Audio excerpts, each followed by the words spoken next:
Question number 6 কি কৈছে চোৱা দুটা বেলেগ ৰঙৰ ত্ৰিভুজ আকৃতিৰ 10টা কাপোৰৰ টুকুৰাৰ সি এটা ছাতি তৈয়াৰ কৰা হৈছে। মানে ইয়াতে চোৱা কৈছে এইবিলাক হৈছে একোটা কাপোৰৰ কি ছাতিৰ সি তোমালোকে দেখিছা আমব্ৰেলাত থাকে যে সি মানে দুটা কালাৰৰ আছে। ধৰি লোৱা হ'ল এটা আছে ৰেড আৰু এটা ধৰি লোৱা হৈছে ব্ল্যাক কালাৰৰ আছে। ঠিক আছে, ব্ল্যাক বা হোৱাইট কালাৰৰ আছে। ইয়াতে কালাৰটো মেনশ্যন কৰি দিয়া নাই। টোটেল আছে 10টা, দুটা সমান সমান আছে। ৰেড ধৰি লোৱা হ'ল 5টা, হোৱাইট আছে তোমালোকৰ 5টা। ঠিক আছে, আৰু কৈছে যে প্ৰতিটো কাপোৰৰ টুকুৰাৰ জক 20 সেণ্টিমিটাৰ, মানে ইয়াতে এইটো দিছে 20 সেণ্টিমিটাৰ আৰু দিছে এইটো দিছে 50 সেণ্টিমিটাৰ আৰু 50 সেণ্টিমিটাৰ, মানে এইটো দিছে কিমান 50 সেণ্টিমিটাৰ। ঠিক আছে, ইয়াতে এটাৰ যি মানে ত্ৰিভুজ আকৃতিৰ সি আছে ইয়াৰে এটাৰ জক দি দিছে। কৈছে যে ছাতিটোৰ বাবে প্ৰতিটো ৰঙৰ কাপোৰ কিমানকৈ লাগিব। ইয়াতে দুটা কালাৰৰ আছে, ধৰি লোৱা হ'ল এটা ৰেডৰ আছে এটা হোৱাইটৰ আছে। টোটেল আছে 10টা। ঠিক আছে, মানে 5টাৰ যদি ৰং কৰিব লাগে মানে কিমান কাপোৰ লাগিব আৰু 5টাৰ কাৰণে কিমান ৰঙৰ কাপোৰ লাগিব বুলি কৈছে। ঠিক আছে, আমি কি কৰিম ইয়াতে এটাৰ দিয়া আছে, গোটেইকেইটা যিহেতু সমান হয় আমি এটাৰ কালি উলিয়াম, তাৰপিছত 5ৰ লগত পূৰণ কৰি দিম। ঠিক আছে, মানে 5টাৰ যি ওলাব আৰু মানে ৰেড 5টাৰ যি কাপোৰ লাগিব হোৱাইট 5টাৰো সেম কাপোৰ লাগিব। ঠিক আছে, আমি প্ৰথমতে এইটোৰ কালি উলিয়াম, তাৰপিছত আমি 5ৰ লগত পূৰণ কৰি দিলে ইয়াৰ আনচাৰটো ওলাই যাব। ঠিক আছে, মই কৰি তোমালোকক দেখুৱাইছোঁ।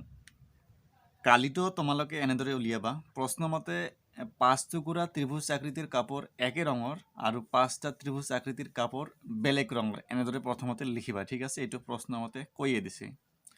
তাৰপিছত লিখিবা ছাতিটোৰ এটা অংশৰ জগবোৰ ক্ৰমে, যিহেতু ইয়াতে এটা অংশৰ অকল মানে জগ দিয়া আছে, এইটো যদি তোমালোকে এ ধৰা, এইটো যদি তোমালোকে বি ধৰা, এইটো তোমালোকে যদি চি ধৰা, ইয়াতে এ হৈ যাব 50, বি হ'ব তোমালোকৰ 20, চি হ'ব 50। ঠিক আছে, এতিয়া আমি এ যদি উলিয়াওঁ মানে কি হ'ব, গোটেইকেইটা plus A plus B plus C by 2, মানে প্লাছ কৰিলে হৈ আছে 120 বাই 2 কিমান হৈ যাব, এইটো 60 সেণ্টিমিটাৰ হৈ যাব এছ। ঠিক আছে, এতিয়া এটা অংশৰ কালি উলিয়াব লাগে। ইয়াতে ফৰ্মুলাটো লিখিবা, ইয়াতে মই ভেলুখিনি বহাই দিছোঁ। তাৰপিছত চোৱা ইয়াতে কি কৰা হৈছে 60ৰ পৰা 50 মাইনাছ কৰিলে হৈ আছে 10, 60ৰ পৰা 20 মাইনাছ কৰিলে হৈ আছে 40, 60ৰ পৰা 50 মাইনাছ কৰিলে হৈ আছে 10। ঠিক আছে, এতিয়া তোমালোকে 60ক যদি ভাঙাই দিয়া লিখা যায় 2 × 3 × 6, 2 ৰ 3 গুণ 6, 6 ৰ 10 গুণ 60। ঠিক আছে, 40 কেনেদৰে লিখা যায় 2 × 2 × 10। ঠিক আছে, 2 ৰ 2 গুণ 4, 4 ৰ 10 গুণ 40। তাৰপিছত ইয়াতে 10 10 আৰু 2টা থাকি গ'ল। এতিয়া চোৱা এইটো 2 আৰু এইটো 2, দুইটা 2 মিলি এটা বাহিৰত ওলাব। ইয়াতে 10 কটা আছে, 4টা আছে, 4টা মিলি ইয়াতে 2টা ওলাব। বাহিৰত কি থাকি যাব, এটা 2 থাকিব আৰু এটা 3 থাকিব, এই দুটা ৰুটৰ ভিতৰতে থাকি যাব। ঠিক আছে, এতিয়া গোটেইকেইটা পূৰণ কৰিলে 200 হৈ আছে, 2 ৰ 3 গুণ 6, √6, এইটো হৈ যাব তোমালোকৰ কালি। এতিয়া আমাক যিহেতু দুইটা ৰঙৰ আছে, মানে এটা 5টা ত্ৰিভুজ আকৃতি একে ৰঙৰ আছে আৰু 5টা বেলেগ ৰঙৰ আছে। ঠিক আছে, ইয়াতে আমি 5ৰ লগত পূৰণ কৰি দিলে এটা ৰঙৰ কালি উলিয়াই যাব। ঠিক আছে, আমাৰ 5টাৰ যি কালি ওলাব আৰু বেলেগ 5টাৰো সেম কালি ওলাব। ঠিক আছে, মই লিখিছোঁ, তোমালোকে চোৱা। তোমালোকে লাষ্টত এনেদৰে লিখিবা একে ৰঙৰ 5টা অংশৰ কালি, যিটো কালি ওলাইছে যিহেতু 5টা ৰং একে, ইয়াতে 5ৰ লগত পূৰণ কৰি দিবা। কিমান হৈ যাব 200 × 5, এইটো হৈ যাব 1000 √6 সেণ্টিমিটাৰ স্কুৱেৰ। অসমীয়াত লিখিলে বৰ্গ ছেমি বুলি লিখিবা। তাৰপিছত লিখিবা ছাতিটোৰ প্ৰতিটো ৰঙৰ কাপোৰৰ কালি হৈ যাব তোমালোকৰ 1000 √6 সেণ্টিমিটাৰ স্কুৱেৰ। এইখিনি তোমালোকক উলিয়াব দিছিল 6 নম্বৰ, ইয়াতে ছল্ভ হৈ গ'ল। এতিয়া আমি কুৱেশ্যন নম্বৰ 7 ছল্ভ কৰিম। কুৱেশ্যন নম্বৰ 7ত চোৱা, মই অলৰেডি কৰি ৰাখিছোঁ, তোমালোকে বুজি পোৱা নে নাই তোমালোকে চাই যোৱা। ঠিক আছে, 7ত কৈছে বৰ্গ আকৃতিৰ এখন চিলাৰ কৰ্ণ 32 সেণ্টিমিটাৰ।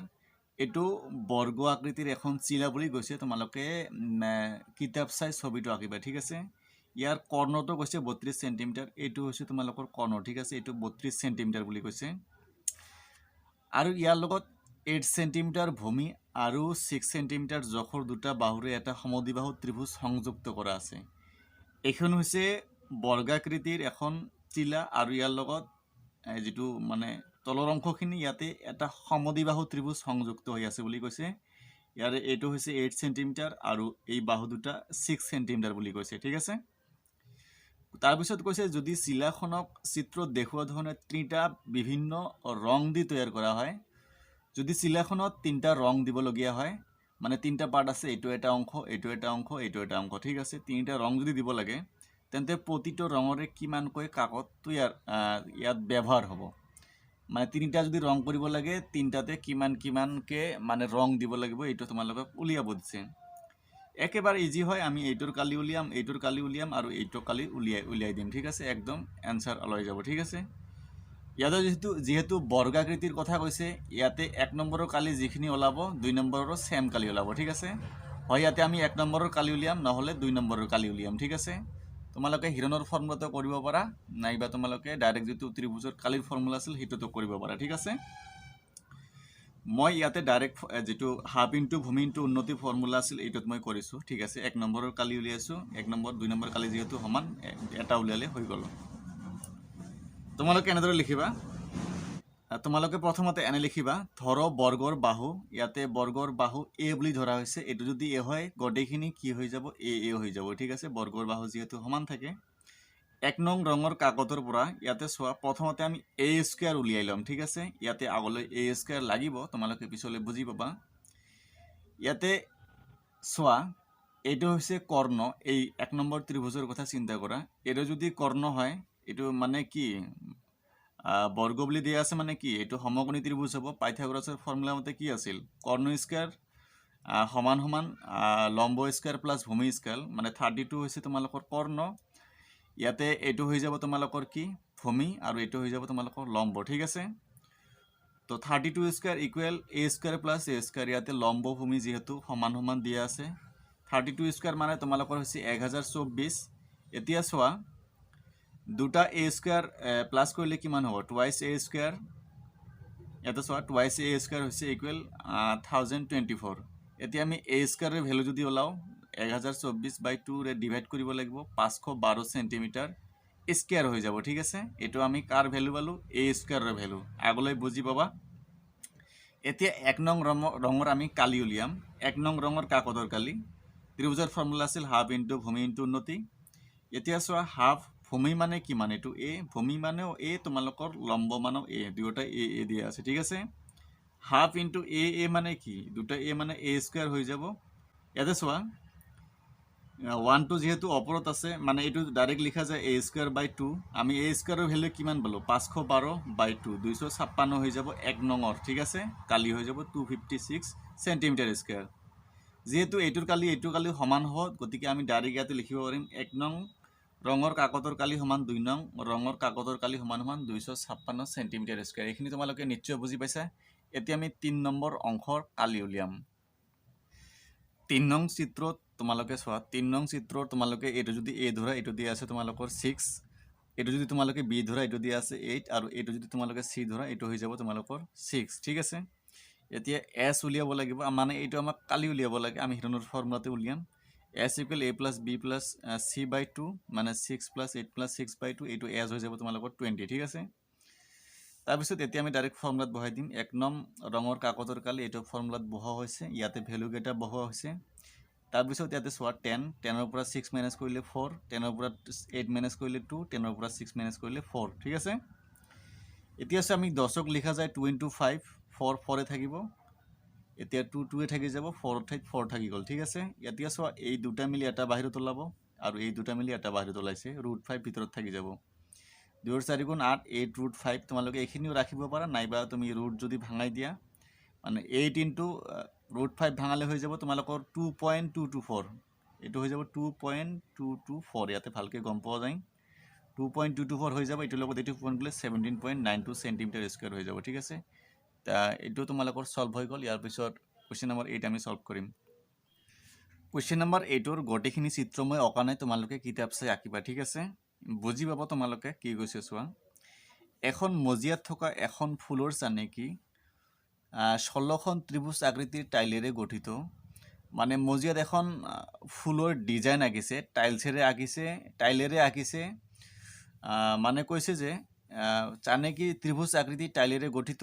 প্ৰতিটো ত্ৰিভুজৰ বাহুৰ 9 সেন্টিমিটাৰ এইটো দিয়া আছে 9 সেন্টিমিটাৰ আৰু এইখিনি দিয়া আছে তোমালোকৰ 28 সেন্টিমিটাৰ আৰু এৰখিনি দিয়া আছে তোমালোকৰ 35 সেন্টিমিটাৰ ঠিক আছে এইটো হৈছে এটাৰ জোখ ঠিক আছে মই ইয়াতে দুটা আঁকিছো টোটাল 16টা আছে ঠিক আছে 16টা আছে এইখিনি 35 সেন্টিমিটার দিয়া আছে প্ৰতি বৰ্গ সেমিত 50 পইচা হাৰত টাইলবোৰ পালিশ কৰিবলৈ খৰচ কিমান পৰিব বুলি কৈছে মানে ইয়াতে আছে 16টা আমি কি কৰিম এটাৰ কালি উলিয়াম যেহেতু গটেকেটা একে হয় আমি এটাৰ কালি উলিয়াই 16 ৰ লগত 16 ৰ লগত কি কৰি দিম পূৰণ কৰি দিলে ইয়াৰ গটেখিনি কালি উলিয়াই যাব ঠিক আছে একেবাৰে ইজি হয় তাৰ পিছত কৈছে যে প্ৰতি বৰ্গ মিটাৰত 50 পইচা হাৰত টাইলবোৰ পালিশ কৰিবলৈ কিমান পইচা খৰচ হ'ব মানে যেখিনি কালি উলিয়াব তাৰ লগত আমি 50 পইচা পূৰণ কৰি দিলে ডাইৰেক্ট ইয়াতে আনসাৰটো ওলাই যাব ঠিক আছে আমি প্ৰথমতে এটাৰ কালি উলিয়াম তাৰ পিছত 16 ৰ লগত পূৰণ কৰি দিম তোমালোকে চোৱা কেনেদৰে কৰা হয় কালি তোমালোকে নিশ্চয় উলিয়াব পাৰিবা তোমালোকে এইটো যদি এ ধৰা এইটো যদি বি ধৰা এইটো যদি তোমালোকে সি ধৰা তাৰ পিছত থিয়ৰমৰ ফৰ্মুলাত বহাই দিবা মই উলিয়াই তোমালোকক দেখুৱাইছো তোমালোকে এনেদৰে লিখিবা ত্ৰিভুজ আকৃতিৰ টাইল এখনৰ জগবৰ আমি এটাৰ উলিয়াম তাৰ পিছত আমি 16 ৰ লগত পূৰণ কৰিম ঠিক আছে এটাৰ কালি উলিয়াই আছো ইয়াতে আমি এ ধৰিছো এইটো এ মানে 28 বি আমি এইটো ধৰিছো বি মানে 35 আমি এইটো সি ধৰিছো সি মানে হৈছে তোমালোকৰ 9 এতিয়া আমি এস উলিয়াম a + b + c/2 এইখিনি তোমালোকে জানা এইটো প্লাস কৰিলে হৈ যাব 72/2 36 সেন্টিমিটাৰ এইটো হৈ গল এস এতিয়া এখন টাইলৰ কালি ডাইৰেক্ট ফৰ্মুলাত বহাই দিয়া হৈছে ইয়াতে ভ্যালুখিনি বহাই দিয়া হৈছে এতিয়া চোৱা 36 ৰ পৰা 28 মাইনাস কৰিলে 8 36 ৰ পৰা 35 মাইনাস কৰিলে 1 36 ৰ পৰা 9 মাইনাস কৰিলে 27 তে 36 ক লিখা যায় 6 * 6 8ক লিখা যায় 222 ঠিক আছে 27ক লিখা যায় 333 এতিয়া চোৱা এই দুটা 6 মিলি এটা বাহিৰত ওলাইছে এই দুটা মিলি এটা বাহিৰত ওলাইছে এই দুটা মিলি এটা বাহিৰত ওলাইছে ইয়াতে 2 থাকি গল আৰু 3 থাকি গল ঠিক আছে এই দুটা ৰুটৰ ভিতৰতে থাকি যাব এইটো কিমান হৈ যাব 2 3 * 6 36 √6 হৈ গল ঠিক আছে এতিয়া 36 তোমালোকে ৰুট যদি ভাঙাই দিয়া √6ক ভাঙালে এটো হৈ যাব 2.45 এটোৰ লগত এটো পূৰণ কৰিলে হৈ যাব 88.2 সেন্টিমিটাৰ স্কয়াৰ এটো এটাৰ জোখ ওলাইছে ঠিক আছে এটা টাইলছৰ জোখ উলিয়াইছে এতিয়া আমাক 16টা উলিয়াব লাগে গতিকে ইয়াতে যিখিনি কালি উলিয়াইছে এটো আমি 16ৰ লগত পূৰণ কৰি দিম তাৰ পিছত ইয়াতে ঠাই নাই মই ইয়াতে লিখিছো এনেদৰে লিখিবা 16খন টাইলৰ কালি ইয়াতে আমি এখনৰ পাইছো এইখিনি এতিয়া 16টাৰ উলিয়াব লাগে 16ৰ লগত পূৰণ কৰিলে ইয়াতে এইখিনি হৈ যাব ঠিক আছে 1411.20 সেন্টিমিটাৰ স্কয়াৰ আমাক লাষ্টত প্ৰশ্নত কৈছিল যে প্ৰতি বৰ্গ সেমিত 50 পইচা হাৰত টাইলবোৰ পালিশ কৰিবলৈ খৰচ কিমান পৰিব ইয়াতে 50 পইচাৰ কথা কৈছে আমি গতিকে ইয়াতে কি কৰিম যিখিনি ওলাইছে ইয়াৰ লগত আমি 50 পইচাকে পূৰণ কৰি দিম ঠিক আছে 50 পইচা পূৰণ কৰি দিলে ইয়াৰ আনসাৰটো ওলাই যাব তাৰ পিছত এনেদৰে লিখিবা পালিশ কৰোতে মুঠ খৰচ হয় ইয়াতে যিখিনি কালি ওলাইছে হলটা তাৰ লগত 50 পইচা ইয়াতে মই ডাইৰেক্ট টকাত লিখিছো ঠিক আছে ইয়াতে 50 পইচাক যদি টকাত লিখিব লাগে এটো 100 ৰে ডিভাইড কৰিব লাগিব এটো ক্যান্সেল হৈ গল এটো কিমান হৈ যাব এটো হৈ যাব তোমালোকৰ 1/2 মানে কি 0.5 লিখা যায় এটো নিশ্চয় বুজি পাইছা এটো হৈ যাব 705.60 টকা এইখিনিয়ে তোমালোকক কৰিব দিছিল কোৱেশ্চন নম্বৰ 8ত ইয়াৰ পিছত আমি সলভ কৰো কোৱেশ্চন নম্বৰ 9ত চোৱা কি কৈছে ট্ৰেপেজিয়াম আকৃতিৰ এখন পথাৰৰ সমান্তৰাল বাহুবোৰ 25 সেন্টিমিটাৰ আৰু এটা কৈছে 10 সেন্টিমিটাৰ এইটো আৰু এইটো হৈছে সমান্তৰাল ট্ৰেপেজিয়ামৰ ঠিক আছে এইটো কৈছে 25 সেন্টিমিটাৰ BC2 আৰু AD কৈছে 10 সেন্টিমিটাৰ আৰু অসমান্তৰাল বাহু দুটা এটা হৈছে 14 সেন্টিমিটাৰ আমি ধৰিছো এইটো 14 সেন্টিমিটাৰ আৰু এটা হৈছে 13 সেন্টিমিটাৰ এইখিনি কৈয়ে দিছে কৈছে পথাৰখনৰ কালি উলিওৱা ইয়াতে আমি কি কৰিম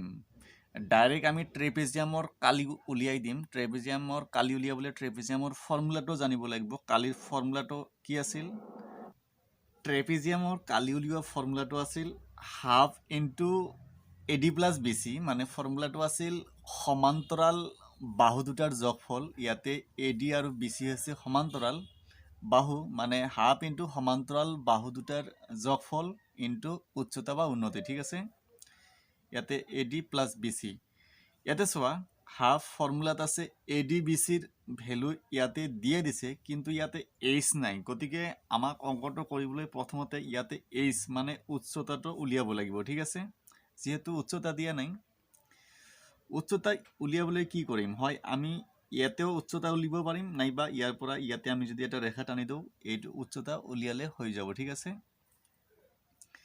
তো উচ্চতা উলিয়াবলৈ আমি কি কৰিম, যেটো ত্ৰিভুজ দিয়া আছে আমি ইয়াতে অঙ্কন কৰিম। এডিৰ সমান্তৰালকৈ ডিই এটা ৰেখা অঙ্কন কৰা হৈছে। এইটো যদি 14 সেন্টিমিটাৰ হয় এইটো তোমালোকৰ 14 মিটাৰ হৈ যাব। 14 মিটাৰ হলে এইটো 14 মিটাৰ হ'ব। ঠিক আছে, তাৰপিছত ইয়াতে যেহেতু অকল এটা দিয়া আছিল বাহুৰ, গতিকে আমাক আৰু বাকি দুটা উলিয়াব লাগিব। তাৰপিছত ইয়াতে চোৱা, এই গোটেই মিলি বিচি মিলি 25 সেন্টিমিটাৰ দিয়া আছে, কিন্তু আমাক এইখিনিৰ ভ্যালুটো জানিব লাগিব। এইটো আমি কেনেদৰে উলিয়াম, আমি ইয়াতে চোৱা বিচি মিলি দিয়া আছে তোমালোকৰ 25 সেন্টিমিটাৰ। বিচিৰ পৰা যদি আমি বিইটো মাইনাস কৰি দিওঁ, বিই মাইনাস কৰি দিলে কি হ'ব, এইটোৰ জোখ উলিয়াই যাব। ঠিক আছে, তো এইটো কিমান হৈ যাব, এইটো 25 আছে। ইয়াতে চোৱা এইটো হৈছে এটা সামান্তৰিক এ বি ই ডি, এইটো এটা সামান্তৰিক। এইটো যদি 10 মিটাৰ হয় এইটো তোমালোকৰ কিমান হৈ যাব, 10 মিটাৰ। তেনেহলে 25ৰ পৰা 10 মাইনাস কৰিলে কিমান হৈ আছে, 15। এই গোটেইখিনি ইচিটো হৈ যাব তোমালোকৰ 15 মিটাৰ। নিশ্চয় বুজি পাইছা। এতিয়া আমি হিৰণৰ ফৰ্মুলাত ডাইৰেক্ট ইয়াতে প্ৰথমতে আমি কালি উলিয়াম, তাৰপিছত ইয়াতে ইয়াৰ উচ্চতাটো উলিয়াম। ঠিক আছে, মই উলিয়াই তোমালোকক দেখুৱাইছোঁ। ত্ৰিভুজ ডিইচিৰ কালিটো তোমালোকে এনেদৰে উলিয়াবা, মানে এনেদৰে লিখিবা। ধৰক পথাৰখন এ বি চি ডি হিচাপে আমি ধৰিছোঁ, এ বি চি ডি। ঠিক আছে, এতিয়া আমি অঙ্কন কি কৰিছোঁ, এ বিৰ সমান্তৰালকে ডিই অঙ্কন কৰা হ'ল। এতিয়া এডি সমান বিই, এডি সমান বিই কিমান হৈ যাব, 10 সেন্টিমিটাৰ। যেহেতু এইটোৰ বিপৰীত এইটো হয়, ঠিক আছে, এইটো 10 হলে এইটো 10 হৈ যাব। ঠিক আছে, আৰু এ বিৰ সমান্তৰাল হৈ গ'ল তোমালোকৰ ডিই। এ বি সমান ডিই সমান হৈ যাব 14 সেন্টিমিটাৰ। এইটো 14 হলে এইটো 14 সেন্টিমিটাৰ হৈ যাব। এতিয়া আমাক এইটো লাগে, ইচি লাগে। ইচিটো আমি কেনেদৰে উলিয়ালো, ইচি সমান বি চি মাইনাস বিই। বিচিৰ পৰা যদি এইখিনি অংশ মাইনাস কৰি দিওঁ কি হৈ যাব, ইচিৰ ভ্যালুটো ওলাই যাব। কিমান হৈ যাব, বিচি মানে 25, এইখিনি হৈছে 10, এইটো 10 হলে এইটো 10 হৈ যাব।